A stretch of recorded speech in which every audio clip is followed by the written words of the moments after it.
오늘 저랑 요한복음 17장 대제사장이신 그리스도의 기도라는 제목으로 9번째 살펴보시는 시간입니다. 요한복음 17장에는 나온 예수님의 기도는요, 제 설교 제목에 있는 것처럼 완전하고 유일한 대제사장으로서 하나님의 백성을 위하여 드리시는 기도예요. 그래서 지난 시간에 저랑 분명히 어떤 말씀을 나눴냐면, 예수님 사랑과 긍휼이 풍성하신 분이죠.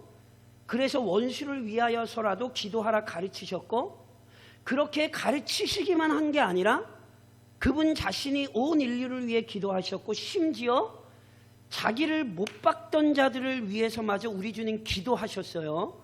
우리 주님은 진짜로 원수를 사랑하신 분이고 원수를 위해 기도하신 분이에요. 그런데 우리 주님이 일반적으로 온 인류를 위해 기도하시는 것과 오늘 본문의 기도는 분명히 다르다라고 말씀을 드렸죠.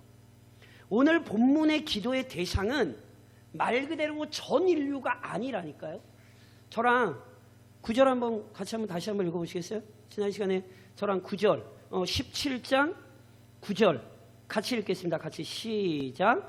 내가 그들을 위하여 비옵나니 내가 비옵는 것은 세상을 위함이 아니요 내게 주신 자들을 위함이니이다.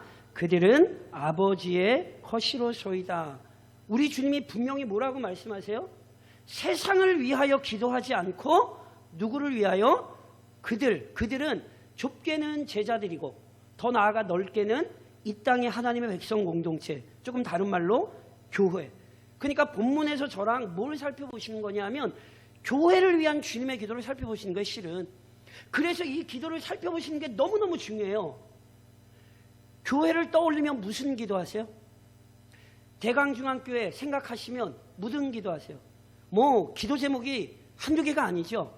교회를 위하여 기도하실 제목 정말 풍성하고 다양하시죠. 근데 적어도 요한복음 17장에 나온 대제사장이신 그리스도의 기도를 배우고 나시면 교회를 위한 기도의 내용이 달라지셔야 돼요. 그러려고 저랑 이걸 살펴보시는 거예요. 실은 지난주까지는 예수님의 기도 속에서 도대체 교회가 어떤 공동체인가에 대한 초점을 맞춰서 저랑 그 교회의 정체성에 대한 부분들을 좀 다루셨다면, 실은 오늘부터는 진짜 예수님이 교회를 위하여 뭘 위해 기도하셨는가를 살펴보시는 거예요. 특별히 원래 이제 천천히 설명하겠습니다만 크게는 두 가지예요. 저를 한번 따라 하시겠어요? 보전과 하나됨. 예수님께서 제자들, 더 넓게 교회를 위해 기도하시되 요한복음 17장에서 교회를 위해 기도하신 기도의 핵심은 크게 두 가지인데, 하나는 보전, 하나는 하나됨이에요. 물론 그 세부적인 내용을 또 제가 설명을 드릴 거예요. 그럼에도 불구하고 오늘 읽으신 본문에서 내게 주신 아버지의 이름으로 그들을 보전하사 우리와 같이 그들도 하나가 되게 하옵소서. 우리 주님의 이 요한복음 17장의 중요한 기도의 두 축은 보전과 하나됨이에요. 오늘은 우선 저랑 보전에 대해 살펴보실 거예요. 우리 주님께서 교회를 위해 기도하시되 하나님 저들을 보전하옵소서, 저들을 지키시옵소서, 실은 이렇게 기도하시는 거예요. 자, 이렇게 설명하겠습니다. 누님이 말씀드렸던 것처럼 요한복음 17장이 나오기 전에 요한복음 14장부터 16장까지 예수님께서 제자들에게 마치 유언과도 같이 남기시는 말씀이 있어요. 그러면서 예수님께서 제자들에게 그 말씀을 주시며 분명히 뭐라고 말씀하시냐면, 나는 너희들을 떠나 아버지께로 간다 말씀하셨거든요. 그래서 오늘 전에 읽으신 11절에도 분명히 이렇게 시작되잖아요. 나는 세상에 더 있지 아니하오나. 우리 주님은 지금 자신이 세상을 떠날 때가 되셨음을 알고 계시다니까요. 십자가 죽음을 지금 앞두고 이제 자신이 이 땅을 떠난다는 사실을 알고 제자들에게 가르치는 거예요. 그런데 우리 주님이 세상에 더 있지 않다라는 건 그냥 세상에서 사라지신다는 얘기가 아니죠. 우리 주님이 이 세상에 더 있지 않다는 말씀은 죽음 이후에 부활하시고 오늘 저랑 오전에 잠깐 살펴보셨습니다만 40일간 제자들에게 주권적으로 나타나시고 그리고 뭐 하셨어요? 결국은 승천하셨잖아요. 그래서 오늘 본문에 분명히 뭐라고 말씀하시냐면 나는 아버지께로 가옵나니. 우리 예수님 사라지시는 거 아니에요. 우리 예수님 어디로 가시는 거예요? 아버지께로 올라가시는 거예요. 승천하시는 거예요. 그래서 지금 우리 주님 어디 계세요? 제 눈이 말씀드려요. 우리 주님 어디 계세요? 예수님 내 안에 계세요. 이단적인 표현이에요. 그러시면 안 돼요. 우리 주님 어디 계세요? 사도신경에서 맨날 암송하시잖아요. 저리로서 산자와 죽은 자를 심판하고. 저리가 어디예요? 저리. 저기 하나님 보좌 우편에 계시죠. 근데 예수님이 어떻게 나와 함께 계세요? 오전에도 말씀드렸죠. 예수님은 하나님 보좌 우편에 계시고 약속대로 뭐 하셨어요? 보혜사 성령을 보내신 거예요. 그래서 예수님이 그의 영 성령으로 나와 함께 하십니다. 실은 이렇게 얘기를 하시는 게 개혁교회의 신앙에 맞아요. 왜냐하면 잘 모르는 사람들은 혼동할 수 있거든요. 예수님이 우리와 함께 하신다는 건 그의 영 성령으로 우리 각 사람과 함께 하시는 거란 말이에요. 그러니까 보세요. 예수님이 아버지께로 가신단 말이에요. 그러니까 예수님은 아버지께로 가지만 제자들은 예수님과 함께 그때 아버지께로 가는 게 아니거든요.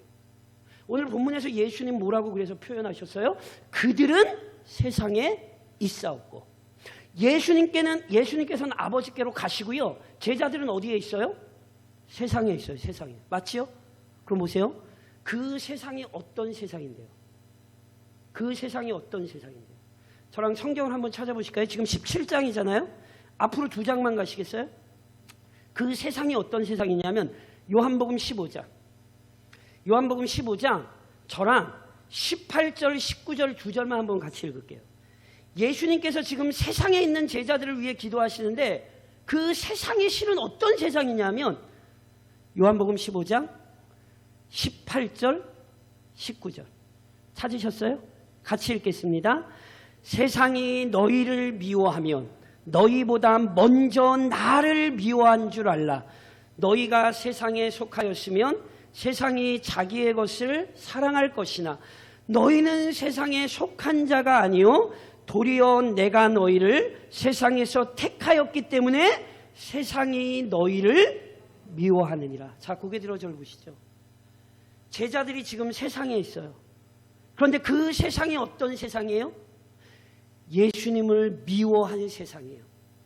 그래서 심지어 예수님을 십자가에 못 박았던 세상이에요. 그리고 그 세상이 똑같이 누구를 미워해요? 제자들을 미워해요. 예수님을 미워한 것처럼 제자들을 미워하여 제자들을 죽이려고 달려들 거란 말이에요. 게다가 실제로 제자들을 죽이죠. 제자들이 순교자잖아요. 그래서 실은 예수님을 죽였던 세상이 제자들을 실은 죽였어요. 그러니까 보세요. 여기 세상이란 지금 눈에 보이는 뭐 이런 만물을 얘기하는 게 아니라 죄의 세력의 지배를 받고 있는 악한 역사를 의미하는 거예요. 하나님을 대적하고 그리스도를 대적하며 교회를 대적하는 이 세상의 모든 악한 세력을 표현하는 거예요. 이걸 바울의 용어로 바꿔서 표현하자면 에베소서 6장에 있는 것처럼 우리는 지금 전쟁터에 들어와 있어요. 우크라이나 사람들은 눈에 보이는 전쟁을 하고 있는 거지만 우리는 눈에 보이지 않는 사탄과의 치열한 영적 전쟁의 현장에 들어와 있다고요. 성도가 이 사실을 못 깨달으면 안 돼요. 이번 한 주간도 이 세상이 우리의 믿음을 무너뜨리려고 각종 다양한 역사로 우리를 찾아왔어요. 그걸 모르고 사셨다면 영적으로 참 무능력한 그리스도인이에요. 이번 한 주간도 분명히 이 세상이 우리의 믿음을 무너뜨리려고 달려들 거라고요. 그러니 깨어 준비하지 못하면 어리석은 성도라니까요. 그래서 예수님께서 이 제자들을 세상에 두시기 때문에 제자들이 보존되기를, 즉 제자들이 보호받기를 위해 지금 기도하고 계신 거예요. 그리고 실은요, 우리 예수님 이렇게 말씀만 하신 게 아니에요. 요한복음 15장 무슨 비유요? 포도나무 비유죠. 예수님께서 포도나무요, 우리가 뭐예요? 가지예요. 제가 예전에 그 포도나무 비유를 제가 그 사경회 때 한 적이 있죠. 그때 말씀드렸어요. 왜 요한복음 15장에 포도나무 비유가 나오는지 아세요? 요한복음 17장에 예수님 기도가 끝나고 나면 예수님 붙잡혀 가시고 제자들 어떻게 돼요? 다 붙잡혀 가요. 다 도망쳐요. 그래서 마치 뭐처럼 보이냐면 떨어진 가지처럼 보였어요. 그러니까 보세요. 예수님께서 이미 그 사건을 알고 요한복음 15장을 통해서 뭘 가르친 줄 아세요? 얘들아 걱정하지 마. 내가 포도나무요 너희 가지다. 너희 나한테서 떨어질 수 없어. 잠시 잠깐 세상이 너희를 괴롭게 할 거야. 그러나 잊지 마라. 너희와 나는 떨어질 수 없는 관계에 이미 들어서 있다. 그래서 요한복음 15장이 등장한 거예요. 이미 제자들이 보존될 것을 포도나무 비유를 통해 가르치셨고 지금 또 이곳에서 기도하시는 거예요. 그리고 실제로 이 기도를 받으시는 하나님께서 제자들을 보존하시죠. 그래서 보세요. 오늘 우선 분명히 어떤 원리를 기억하셔야 되냐면 우리의 어리석음과 연약함에도 불구하고 우리에게 시작된 구원이 취소됩니까? 취소되지 않습니까? 취소되지 않습니다. 사랑하는 성도 여러분, 혼동하시면 안 돼요. 마치 죄를 졌다고 구원에서 탈락된 것처럼 생각을 하시면 안 돼요. 예전에 조국교회에 한창 부흥의 운동이 일어날 때 조금 아쉽지만 그 우리의 개혁 신학을 갖지 못한 부흥사들 때문에 조국교회에 좀 혼란이 됐던 부분이 좀 있어요. 예를 들면 이런 거죠. 매년 성경학교 또는 부흥회 할 때마다 어떤 일들을 좀 했냐면 요거를 저희가 신학에서는 보통 강단 초청이라고 부릅니다. 그러니까 막 설교하고 나서 예수 믿기로 한 사람 그 자리에서 일어나십시오. 앞으로 나오십시오. 이걸 강단 초청이라고 그래요. 그래서 실제로 많은 사람들이 그때 일어나기도 하고 강단으로 나오기도 했어요. 근데 문제는 몇 번 나가야 돼요? 그렇죠. 만약에 정말 뭐 하면 한 번만 나가시면 돼요. 매년 저 예수 믿기로 작정합니다. 이게 지금 신학에 큰 문제가 일어나는 거예요. 한 해 구원 받았다가 조금 죄짓고 잘못 살면 구원에 탈락됐다가 다음 해에 또 저 예수 믿겠습니다. 그러고 작정하면 또 하나님이 구원하시는 거예요? 그렇게 생각하시면 큰일 안 되니까 굉장히 심각한 신학적인 문제예요. 우리의 구원은 하나님 손에서 계획이 됐고 하나님이 우리의 구원을 시작하셨고 우리의 구원을 이끌어 가시며 하나님 손에서 우리의 구원이 완성됩니다. 아멘이세요? 그러니까 실은 강단 초청을 한 것 자체가 우리의 신학이 아니에요. 정말로 예수를 처음 믿을 때 그런 것을 강조하여 회심을 깨우치기 위해 그런 걸 한두 번은 할 수 있는데 그걸 매년 예수 믿기로 작정하는 사람이 일어나십시오, 나오십시오. 그래서 매년 그 사람은 예수를 새롭게 믿는, 그렇게 되면 안 되는 거예요. 오늘 이 본문을 잘 기억하셔야 돼요. 우리의 구원은 누구 손에 달렸어요? 하나님 손에 달렸어요. 제가 여쭤볼게요. 예수 믿으세요? 왜 갑자기 대답이 작아지시고 이상해지세요? 자, 다시 예수 믿으세요? 예수 믿고 구원 받으셨어요? 그럼 취소됩니까? 안 됩니까? 안 됩니다. 확신을 가지고 사셔야 합니다. 아이고 목사님 죄 졌는데? 그럼 죄 지면 구원에서 탈락되냔 말이에요. 잘 들으세요. 우리의 구원이 예수님께서 기도하시되 누구의 손에 우리의 구원을 맡기고 계세요? 하나님 손에 우리의 구원을 맡기고 계시죠. 다시 얘기하면 우리의 구원은 철저히 하나님 손에 있어요. 조금 다시 말씀드리면 우리의 구원이 보존되는 이유는 우리가 잘해서 우리의 구원이 보존되는 것이 아니라 우리를 구원하신 하나님이 신실하시기 때문에 그래요. 그래서 구약성경 말라기 3장 6절에 하나님이 이렇게 말씀하셨어요. 나 여호와는 변하지 아니하나니. 하나님이 뭐 하신다고요? 변하지 않으신다고요. 신실하시다고요. 그러므로 야곱의 자손들아 너희가 소멸되지 아니하느니라. 즉 하나님이 변치 않는 분이시기 때문에 야곱의 자손들, 이스라엘 백성, 조금 더 넓혀 교회의 구원이 취소되지 않는 거예요. 지난 한 주간도 여러 어리석음과 참 무능함과 참 미련한 가운데 사셨더라도 오늘 함께 하나님 앞에 예배하며 하나님 참 감사합니다, 하나님 은혜 주셔서 감사합니다 고백하며 찬양하실 수 있는 이유는 우리의 연약함에 우리의 구원이 달린 게 아니라 누구 손에 구원이 달렸기 때문에, 변치 않는 하나님 손에 구원이 달렸기 때문에 우리가 그렇게 기도하고 찬양할 수 있다는 사실 놓치시면 안 돼요. 그래서 보세요, 이 반대도 성립이 돼요.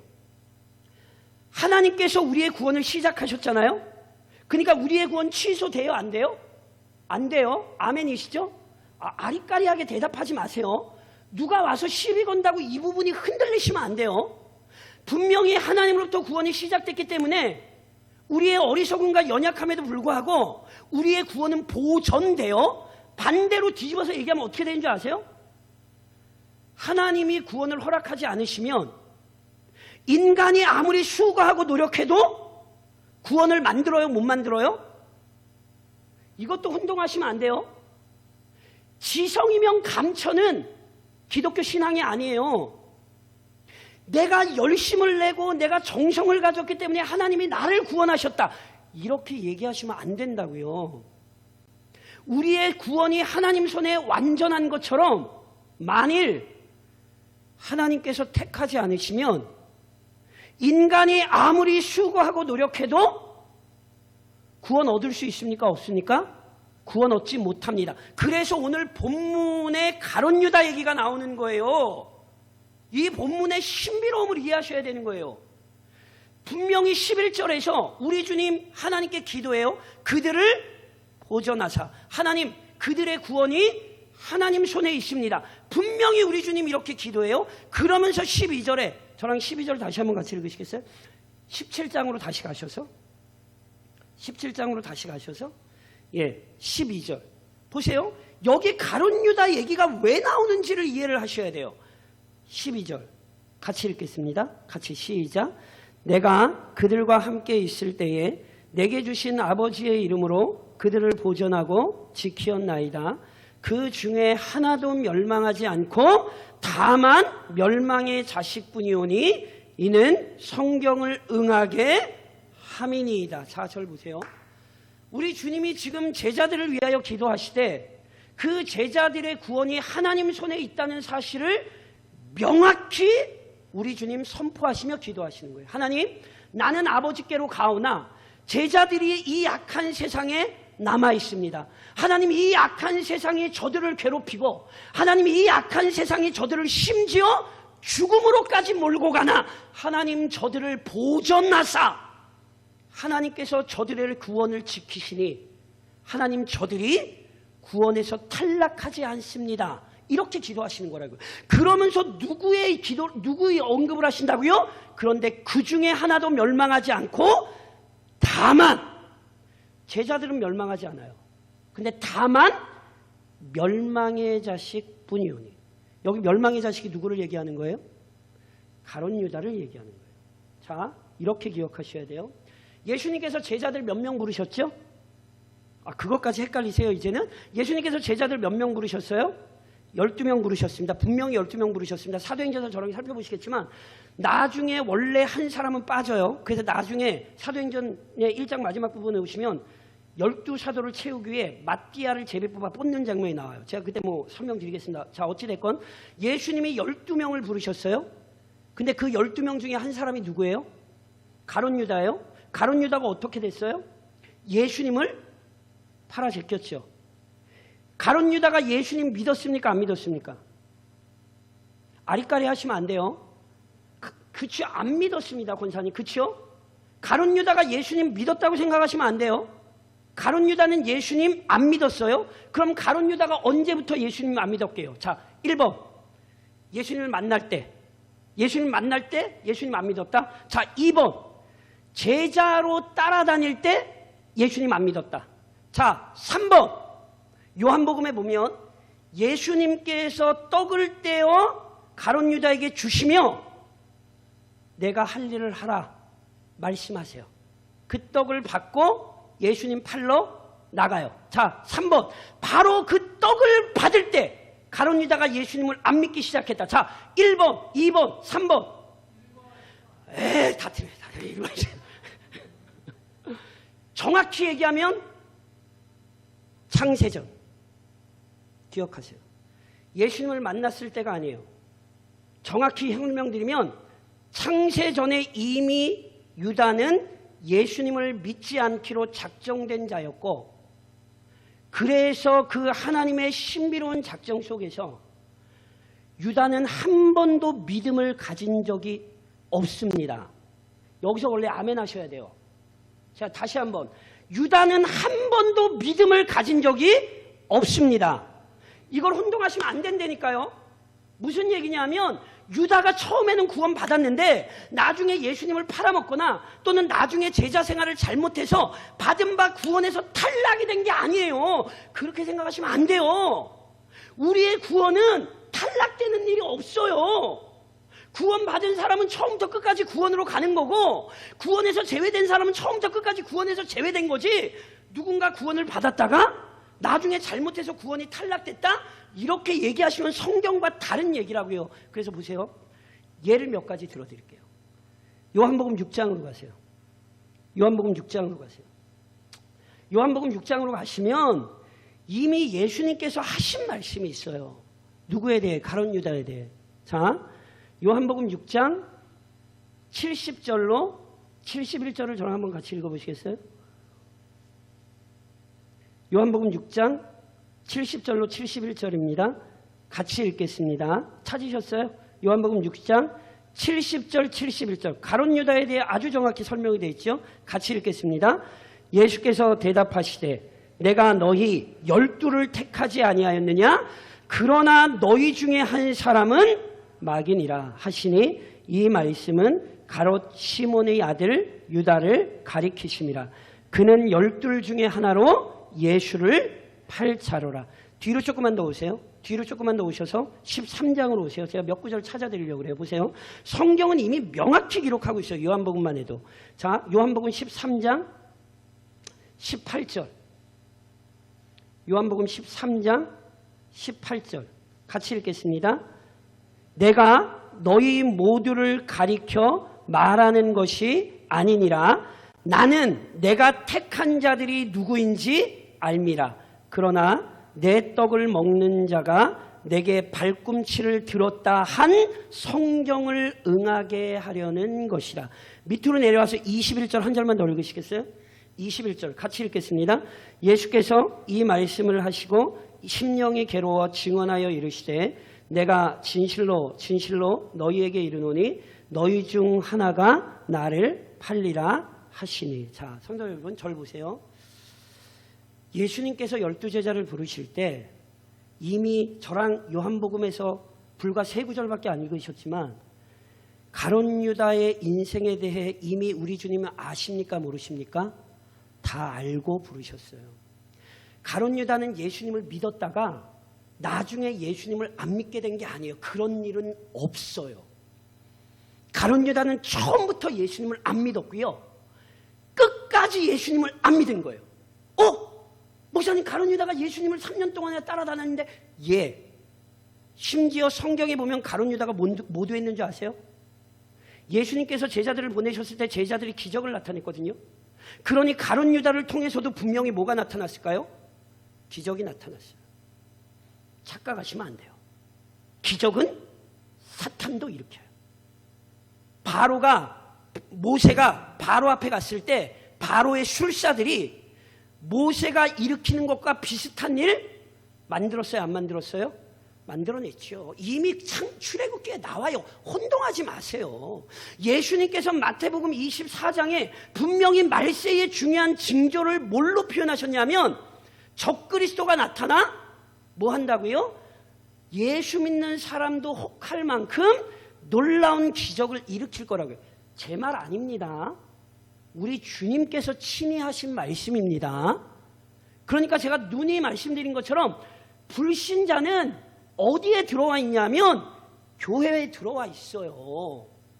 마치 예수님의 12제자 가운데 하나가 예수님을 팔자였던 것처럼 지금도 유형교회 안에, 이 교회 안에 신앙을 갖지 않았으나 신앙을 갖고 있는 척 하면서 교회 안에 들어온 자들이 있다고요.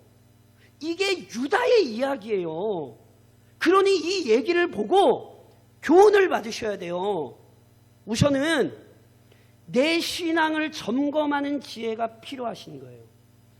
마태복음 7장에도 이미 나와 있는 것처럼 예수를 믿는다는 건 주여 주여 이름으로 주님만 부른다는 것 아니에요. 정말로 믿음을 가진 자라면 그 믿음에 합당한 모습이 드러나게 돼 있어요. 마치 이후 제자들이 따르는 것처럼. 그러니 성도들은 항상 내가 정말 믿음 안에 살며 거하고 있는가를 확인하실 필요가 있어요. 왜냐하면 예수를 안 믿는데 내가 예수 믿는다고 착각할 수 있거든요. 못 보셨을지 모르지만 저는 많이 만났어요. 교회 안에 신앙생활을 오래 했지만 진지하게 이야기할 때 나는 한 번도 예수를 믿은 적이 없다고. 저는 정말 많은 간증할 수 있어요. 정말 교회 안에 그런 사람도 없는 것 같으세요? 아니에요. 정말 있어요. 그래서 성도는 항상 자신의 믿음을 점검하는 지혜가 필요해요. 이것은 두려워 떨림으로 확인하셔야 돼요. 다른 사람이 못 해줘요. 왜요? 사람이 물을 때 저 예수 믿는다고 얼마든지 대답할 수 있어요. 그래서 이 부분은 철저히 자신이 하나님 앞에서 자신의 신앙을 점검하는 지혜가 필요해요. 동시에 보세요. 믿음을 가지고 예수 안에서 구원받았다는 확신이 있어요. 그러면 흔들리시면 안 돼요. 어떻게 흔들리면 안 돼요? 교회 안에 불신자가 교회를 소란스럽게 만든단 말이에요. 그래서 제가 누누이 말씀드리잖아요. 제가 나중에 진짜 그렇다는 건 아니에요. 오해하시면 안 돼요. 그냥 예를 쉽게 해서 그렇게 말씀을 제가 나중에 확인을 해보니 신천지였습니다. 어떻게 하실 거예요? 제가 나중에 확인을 해보니 신천지인데 위장 취업하여 우리 교회 담임 목사를 몰래 들어왔단 말이에요. 어떻게 하실 거예요? 물론 권사님 또 너무 세게 내쫓아요. 이게 물론 내쫓는 건 사실인데 보세요. 흥분하고 당황하지 마세요. 성경이 이미 가르쳤던 얘기잖아요. 목사가 예수 안 믿을 수 있어요. 그런 목사 얼마나 많은데요. 그러니까 교회 안에 이런 일이 일어나더라도, 교회 안에 불신자가 일어나서 교회를 해롭게 하더라도 당황하지 마세요. 아니 목사가 어떻게 그럴 수 있어? 그럴 수 있어요. 성경이 얘기하잖아요. 12 중에 하나가 예수를 팔았어요. 새로운 얘기 아니에요. 그런 소란함에 흥분하시면 안 되고, 진짜 성경이 맞구나. 성경 말씀이 정말 진리가 맞구나. 그리고 그런 사람들에 휩쓸리지 말고 묵묵히 믿음의 길을 가시라고요. 저 사람도 저렇게 사는데 그렇게 하지 마시고요. 교회 안에 양의 탈을 쓴, 그렇죠? 양의 탈을 쓴 늑대가 들어와 있다는 사실을 인식하시고 교회 안에 그런 소란스러움이 일어나더라도 말씀 들고 믿음의 길을 묵묵히 가시라고요. 성경은 오늘 우리에게 이걸 가르치는 거예요. 그래서 보세요. 오늘 저랑 말씀 나누신 이걸 성경에서는 뭐라고 얘기하냐면, 저를 좀 따라 하시겠어요? 성도의 견인. 뭐요? 들어보셨죠? 성도의 견인. 무슨 뜻입니까? 두 가지 의미가 있다고 말씀드렸어요. 우리가 조직신학에서 성도의 견인이라고 할 땐 크게 두 가지 내용을 담고 있어요. 첫 번째, 하나님께서 우리의 구원을 보전하십니다. 이게 성도의 견인이에요. 우리의 구원이 우리 손에 달린 게 아니라 하나님 손에 달려있음을 고백하는 게 성도의 견인이에요. 동시에 성도의 견인은 또 하나의 의미를 내포해요. 정말로 구원을 받은 성도라면 그의 인내를 통해 나타낸다는 거예요. 그래서 예수 믿는 걸 끝까지 봐야 되는 거예요. 지금 하나 뭘 잘했다고 해서 그걸로 분별할 수 없어요. 죽는 그 순간까지 믿음 안에 거하셔야 돼요. 그래서 실제로 내 구원을 아는 성도라면 지금도 끊임없이 구원의 은혜에 감격하며 바른 신앙생활에 열심을 내게 돼 있는 거예요. 이게 성도의 견인이에요. 그런데 이것과 관련하여 하나님께서 우리의 구원을 보존하시고 참으로 성도가 그 안에서 인내하는 것과 관련하여 우리 주님이 오늘 아주 중요한 말씀을 하셨어요. 12절 저랑 12절 상반절만 다시 한번 같이 한번 읽어보시겠어요? 17장 12절 상반절만, 유다 얘기 바로 앞에 나오기 전에 우리 주님이 아주 중요한 얘기를 하셨어요. 같이 한번 12절 상반절만 같이 읽겠습니다. 시작. 내가 그들과 함께 있을 때에 내게 주신 아버지의 이름으로 그들을 보존하고, 자, 절 보세요. 자, 보세요. 하나님께서 성도의 구원, 제자들의 구원을 보존하시죠? 근데 예수님이 그렇게만 기도하지 않으시고, 하나님, 내가 이 제자들과 있을 때 아버지의 이름으로 내가 제자들을 보존하고 지켰습니다. 누가 제자들을 지켰대요? 예수님이 보존하고 지키셨대요. 그럼 자, 예수님이 제자들을 어떻게 보존하고 어떻게 지키셨습니까? 이걸 기억하셔야 돼요. 예수님이 제자들을 지금 같이 있는 동안 지켜주셨어요. 그럼 예수님이 제자들을 어떻게 지켜주셨는데요? 저랑 17절을 같이 읽으세요. 자, 17절 같이 읽겠습니다. 그들을 진리로 거룩하게 하옵소서. 아버지의 말씀은, 자, 저를 보시겠어요? 제가 질문 드릴게요. 오늘 오전에 저랑 살펴보셨어요? 예수님께서 부활하고 40일 동안 제자들에게 주권적으로 그 부활의 몸을 나타내시되 뭐 하셨죠? 너무 오래됐죠? 너무 오래돼서. 부활의 몸을 보이시며 뭘 가르치셨어요? 하나님 나라 복음을 가르치셨죠. 보세요. 예수님께서 제자들을 데리고 계실 때 어떻게 제자들을 지켜주셨는지 아세요? 말씀을 가르침으로 그들을 지켜주셨어요. 아버지의 말씀이 진리잖아요. 그 말씀이 그 안에 있을 때 세상과의 싸움에서 이길 수 있는 거예요. 그래서 예수님께서 말씀을 가르침으로 제자들을 지켜주신 거예요. 오늘도 성도들이 이 땅 가운데에서 보존받는 가장 중요한 원리, 말씀이 그 안에 채워질 때 성도들은 말씀으로 세상을 이겨요. 이걸 잊으시면 안 돼요. 더 나아가 예수님이 말씀으로 제자들을 지키셨을 뿐 아니라 뭘로 제자들을 지키셨는지 아세요? 자, 가룟 유다만 예수님 배신했습니까? 아니에요. 그렇게 얘기하시면 안 돼요. 가룟 유다만 예수님 팔았어요? 아니에요. 제자들 다 예수님 버리고 도망갔어요. 심지어 그 중에 한 사람은 예수님 저주하며 부인했어요. 똑같이 잘못했습니까? 그래도 누가 누구보다 납니까? 하나님 앞에 모든 죄는 똑같습니다. 하나님 앞에 큰 죄 작은 죄가 어디 있어요?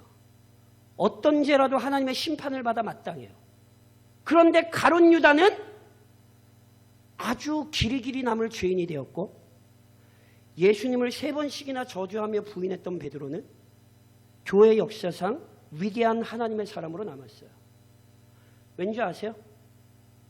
하나님의 선택도 있었지만 베드로를 지킨 게 무엇인지 우리는 성경을 통해 배워요.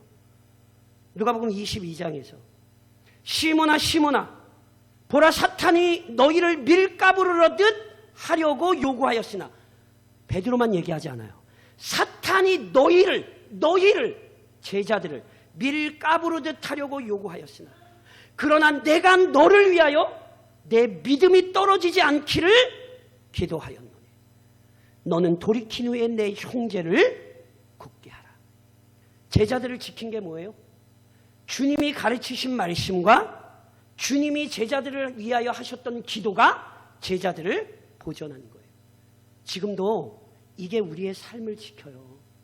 살다 보면 예배 드리면 무엇하나, 기도하면 무엇하나, 말씀 배우면 무엇하나, 그런 생각이 드실 수 있어요. 근데 잊지 마세요. 내가 지금 배우는 말씀이 나를 지키고요, 힘들지만 엎드려 기도할 때 기도의 능력 가운데 내 영혼과 육신이 보호받는 거예요. 이게 우리가 이 땅에서 보존받는 위대한 능력이에요. 그래서 이번 한 주간도 힘쓰셔야 돼요. 이미 우리 주님께서 기록된 말씀을 우리에게 주셨고 지금도 하나님 보좌 우편에서 우리를 위하여 기도하시지요. 우리는 그 기도의 은혜 가운데 말씀을 붙들고 기도하는 삶을 매일매일 삶으로 이 추악한 세상에서 보존되는 거예요. 믿음 때문에 괴로워지는 게 아니에요. 믿음 때문에 보호받는 거예요. 그러니 이번 한 주간도 이 영적 원리를 기억하시고 모든 삶의 상황들 속에서 말씀 붙들고 기도하며 승리하는 한 주간이 좀 되시기를 지금도 우리를 위해 기도하신 주님의 이름으로 권면드립니다.